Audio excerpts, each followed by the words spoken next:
We're also hearing from the White House, President Trump calling on Kyiv and Moscow to stop where they are and end the war. Scripps News international correspondent Jason Bellini in that gaggle of press reporters outside the White House in Lafayette Park, listening to what Zelenskyy had to say. Jason, your takeaway. Hi, Jill.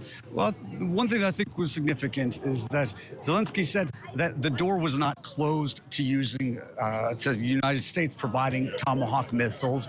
He said that Russia is very afraid of them. He says that coupled with the drones that Ukraine has at its disposal and is using so effectively, and also that includes its long-range drones that they're using to hit Russia's oil infrastructure.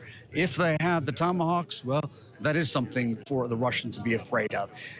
He also talks about negotiations going forward, and I'm surprised. He sounded somewhat optimistic almost, and he said that he's open to meeting with Putin, whether that be in Hungary, whether that be somewhere else. He thinks that he could have that meeting, but would that happen?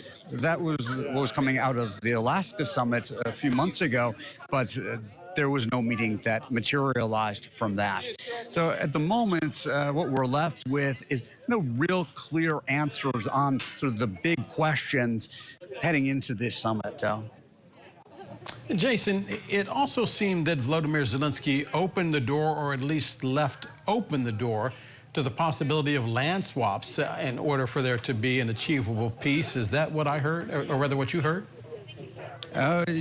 Del, you were listening carefully, and yes, indeed, he did say that this is a very sensitive area.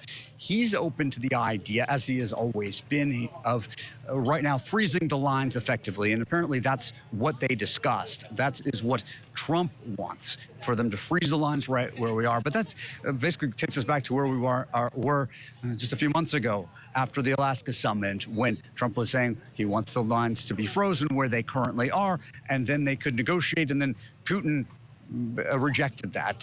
Does Putin have a different view of things now?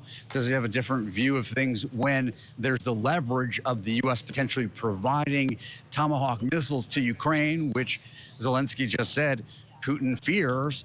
We don't know the answer to that, but we may know fairly soon, because you've got this high-level delegation, including Secretary of State Marco Rubio, who's going to be heading to a meeting with Putin's colleagues, with his counterparts from Russia, to begin discussing some of these thorny issues, get a sense of where Putin stands right now. Has Putin moved away from his maximalist stances that he has maintained? Because after Alaska, it appeared that he has not changed that at all.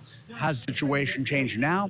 That's the open question. But yes, the territory, or what would happen with territory? It seemed like Zelenskyy was signaling that he's open to negotiation on that. Del?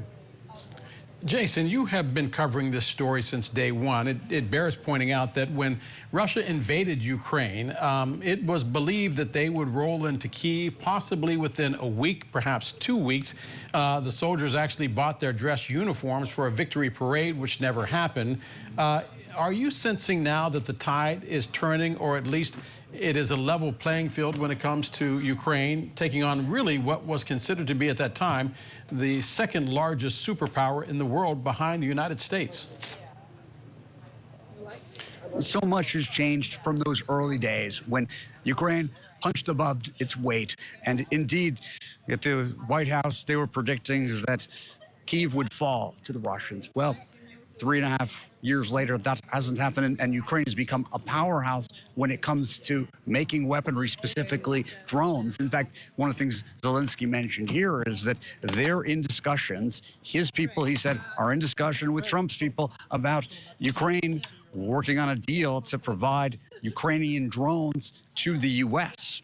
So that's interesting. But to your question, where do things stand now? Well, on the front lines themselves, it's a bit of a stalemate, but what seems to be the most salient factor right now are the long-range strikes that both Ukraine and Russia are engaging in. On Russia's side, they're trying to take out Ukraine's electrical grid. They've been doing that for a while, but they're having better success with that. They're having more potency. They've adapted their weaponry. They've adapted their missiles so that more of them get through the air defenses. Then on Ukraine's side, the last month or so, it's just been remarkable to watch. We've seen the images, Del, of their attacks on Russia's oil infrastructure and the lines for getting gas for regular Russians starting to feel the pain of that.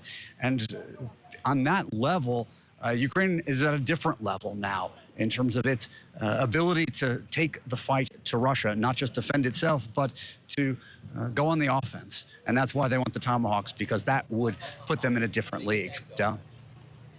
Jason, final question before I let you go. You know the old phrase, how does it play in Peoria? In this case, how do you think today's news conference, today's White House meeting with President Trump will play in Kyiv? How will it play in Kyiv? I think that the anxieties remain. There's seeing, I think it's fair to say, American president who's fickle when it comes to Ukraine itself. They've seen him go one direction and then another. Their worry continues to be that, all right, he had a good conversation with President Zelenskyy today, but what happens when Trump speaks with Putin or his team in the next few days? Will his attitude change on a dime the way it has? I don't think they're convinced that Trump's commitments are solid right now, and I think they're concerned about what might come from the summit that will be taking place. We're not sure exactly when, but the White House says soon, in Hungary between Trump and Putin. What will be negotiated there brings us back to the issue of land. That is still at the heart of this entire matter. Zelenskyy says that himself, that this is what is really the most sensitive matter of all. And that's the deep fear from Ukrainians I talk to, is that they don't want America's president negotiating away their land. Yeah. Scripps News International correspondent Jason Bellini in Lafayette Park, which is right across from the White House. The Zelenskyy meeting taking place near Blair House, the scene of so many historical moments in our nation's capital. Jason, as always, we thank you very much.